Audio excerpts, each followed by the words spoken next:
Salve, salve galera, sejam todos bem-vindos a mais um vídeo aqui do canal Joga Sincero. Eu sou o Edson, desde já vou deixar aquele grande abraço para todos vocês.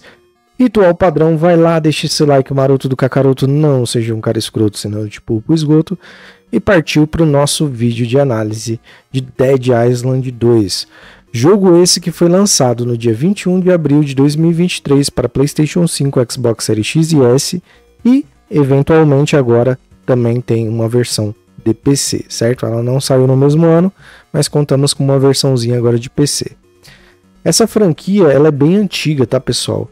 O primeiro jogo Dead Island foi de 2011, então praticamente ficamos aí 12 anos sem nenhum Dead Island. Foi até uma surpresa no trailer quando anunciou que seria Dead Island, porque praticamente, vamos ser muito francos, ninguém pediu. Ninguém falou, eu quero Dead Island 2. Porque nós temos jogos que substituíram Dead Island nesse período, e um deles fez bastante sucesso, que foi o Daylight 1, certo? Também tem o Daylight 2 agora, mas não tão bom quanto o primeiro. E aí abriu uma chance também para o Dead Island 2 chegar e mostrar que também pode concorrer aí para poder ter um espaço nesse clichê que seria o mundo pós-apocalíptico zumbi, né? O jogo ele vendeu, só um dado interessante, tá? O jogo vendeu 3 milhões de cópias. Eu acho que nem a Deep Silver e nem a empresa que fez o jogo pensaram que renderia tanto. E tanto não pensaram que o jogo vendeu bem, vendeu as suas 3 milhões de cópias, né? O jogo ficou praticamente 12 anos na geladeira, que eles não colocaram tantas coisas, não botaram tanta DLC, talvez eles não apostaram tanto. O jogo hoje já está disponível para serviços, certo? Quanto mais jogos vão aparecendo, esses jogos também vão ficando mais baratos, porque são jogos de nicho e não é todo mundo que gosta de jogo de zumbi e principalmente jogos de zumbi em primeira pessoa. E aí a gente vai falar sobre alguns tópicos aqui e eu quero sempre dizer para vocês que eu sempre procuro melhorar. Quero agradecer a todos vocês que participam ainda do canal e deixam os comentários. Pessoal, muitos dos comentários vão para o spam. E aí eu sou obrigado a ir lá e dar uma olhada na minha caixa de spams. Então não olho o comentário diretamente, tá? Muitos não aparecem para mim, não sei porquê. Então vamos lá, vamos falar tópicos importantes do Dead Island 2 que talvez você vai querer ou não jogar esse game. O primeiro tópico que a gente vai falar, gente, são gráficos, certo?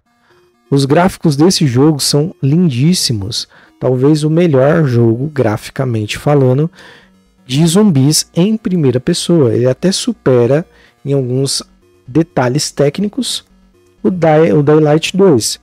Não que o Daylight 2 seja ruim, tá? Ele é bom também. Só que eu acho que o Dead Island ele conseguiu ser mais primoroso na violência gráfica, né? Pra falar a verdade.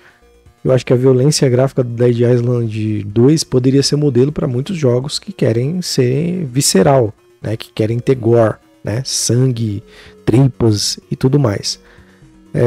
Essa parte dos gráficos é muito interessante, porque tudo contrasta muito bem, uma iluminação muito boa. Eu sei que o escopo desse jogo é diferente do Daylight, tá? O Daylight 2 é mais mundo aberto que esse game, e esse game se concentra em ser mais setorial e de capítulos. Então você vai jogar capítulos e pode voltar entre as áreas que você já explorou, ok? Sempre tem missões secundárias a fazer, esse é um ponto que eu tenho que dizer para vocês. Uma dica importante, fique muito atento às suas maletas de kit médico, principalmente no final, tá? Procure não gastar à toa, as balas também, porque o jogo ele vai te fornecer bastante coisa. Então, tente economizar um pouco para ter um final mais tranquilo. Eu tive porque o jogo me ajudou, mas eu joguei no normal. Mas eu acho que se você for muito gastador, eu acho que você vai sentir um pouquinho de dificuldade, tá? Não chega a ser um Dark Souls, mas vai sentir um pouquinho de dificuldade durante o game. Segunda parte que nós vamos falar aqui, parte de jogabilidade, certo? A jogabilidade ela é muito boa, funciona bem, as mecânicas são excelentes, só que ela não é muito abrangente na questão de tipo ter mais coisas para se fazer. No mínimo são portas para abrir, objetos para trazer e levar para algum lugar, um cartão que você pega. Então o jogo ele é um pouco minimalista nessa parte. Falta um pouco de ousadia. Não tem Kick Time eventos, né? Eu acho que também não precisaria ter, acho que não faz sentido.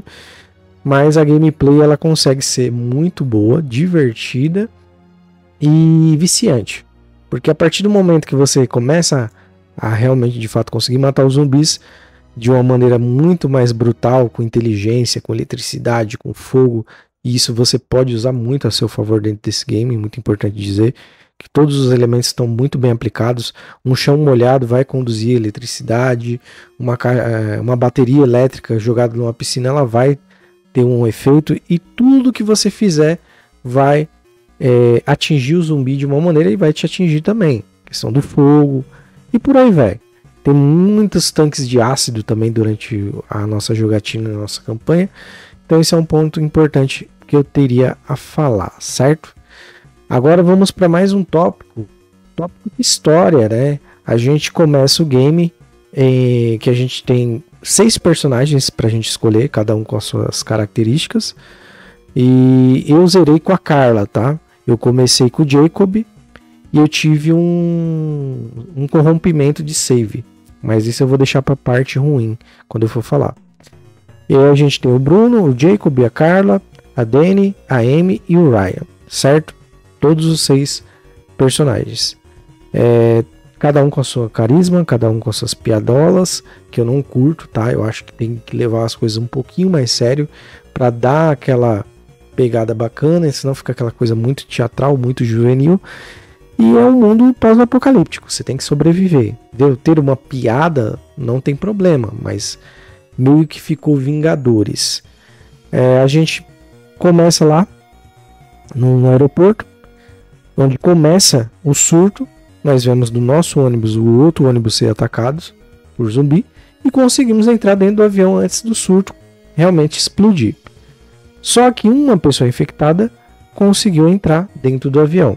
E dentro desse avião, essa pessoa infectada causa um desastre aéreo que sobrevivem esses 6 personagens, certo? E aí você escolhe um deles. Eu indicaria o Jacob com certeza, certo? Eu acho que foi muito melhor do que a Carla. A Carla, muita piadinha sem graça e, sei lá, cara, não curti muito ela. Os outros personagens têm um cast um tanto quanto diverso, né? Não tô falando do Jacob não, antes que vocês venham me massacrar aqui nos comentários. A própria Carla já é bem diversa, vocês já estão entendendo o que eu tô querendo falar.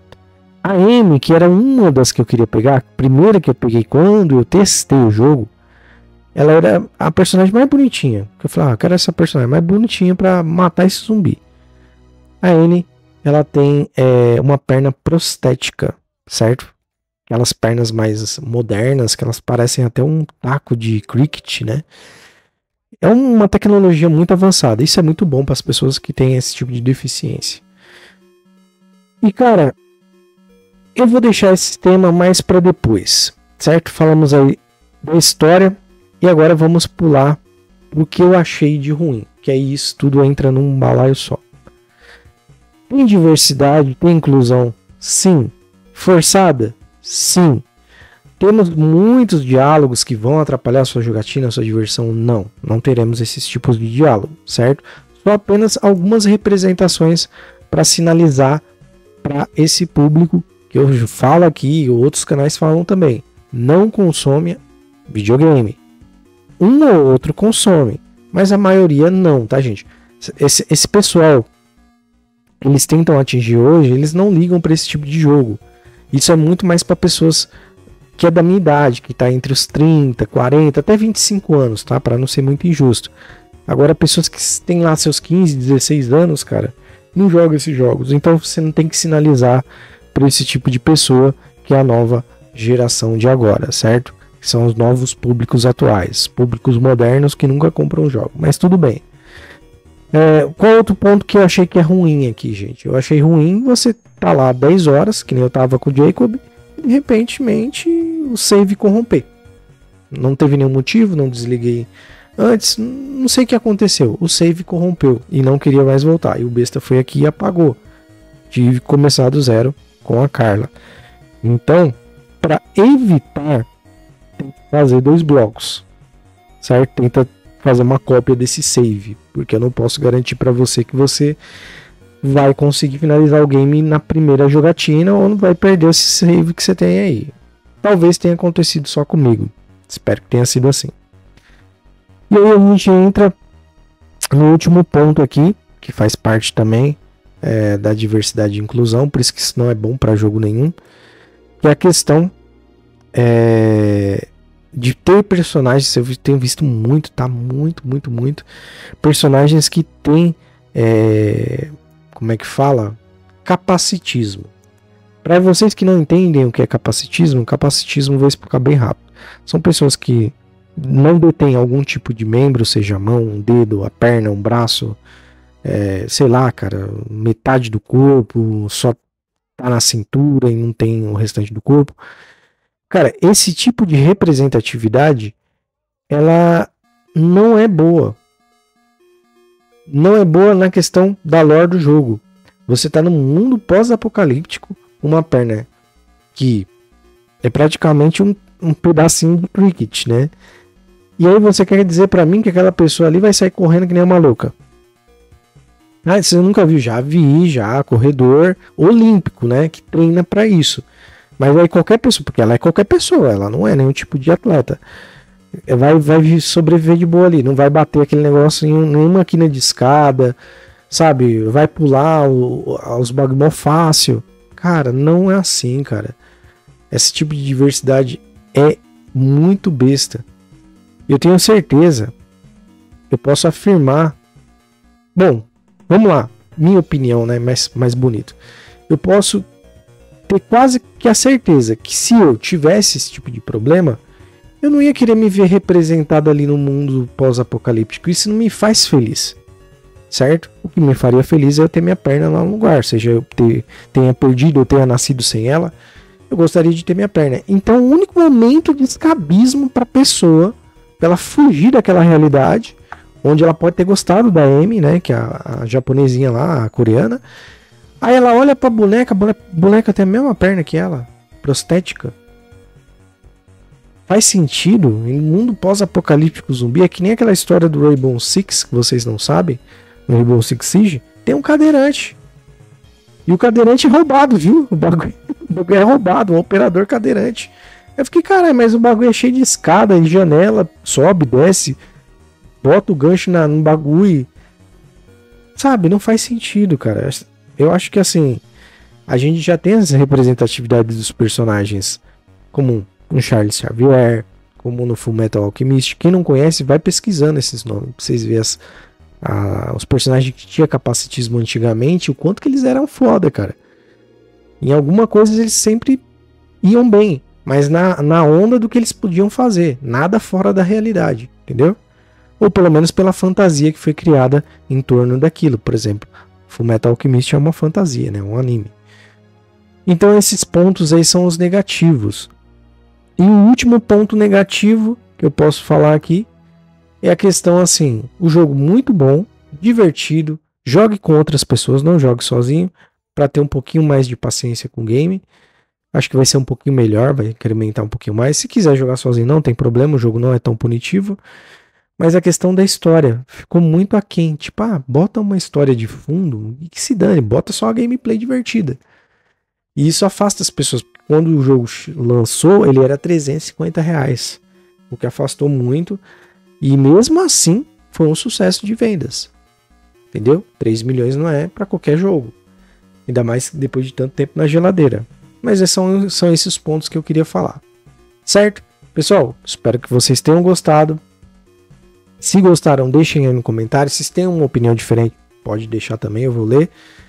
E um conselho. Não pague preço full price nesse jogo. O jogo dura em torno aí de 25 a 30 horas, que é um tempo bom, razoável, para você não enjoar. Tem o cooperativo, né? O co-op campanha. E tem muita assinatura. Então, se você tem assinatura, se você só quer jogar ele, paga só a assinatura, joga naquele mês ali. Você não vai demorar para zerar esse game. E acabou, cara. Ele é um jogo divertido, mas que não eleva e não gira a roda e não faz ser tão diferente quanto os outros, ok? Minha nota para o Dead Island, eu parei de dar as notas, mas eu vou voltar, tá? É 7,5. Quando eu colocar meio ponto, para mais ou para menos, para que vocês entendam, é que tipo assim, passou de ano e foi ainda melhor. Ou se eu der 6,5, tipo, tá ruim, mas tipo, ainda tá quase aceitável. O 7 é aquele passou de ano, é um jogo mediano. O 7,5 que fala assim, quase chegou no 8. Faltou um detalhezinho ou outro. O 8 seria o ótimo, tá? Um jogo ótimo que você pode comprar tranquilo, pela minha opinião, certo? Se você achar diferente, discordar e não quiser, não precisa. Já é um jogo que, pô, o jogo 8 já é uma nota boa, cara. É um jogo que você vai se divertir e vai ter uma boa história, uma boa gameplay, certo? Grande abraço, seu amigo Joga Sincero. Falou, fui e até mais.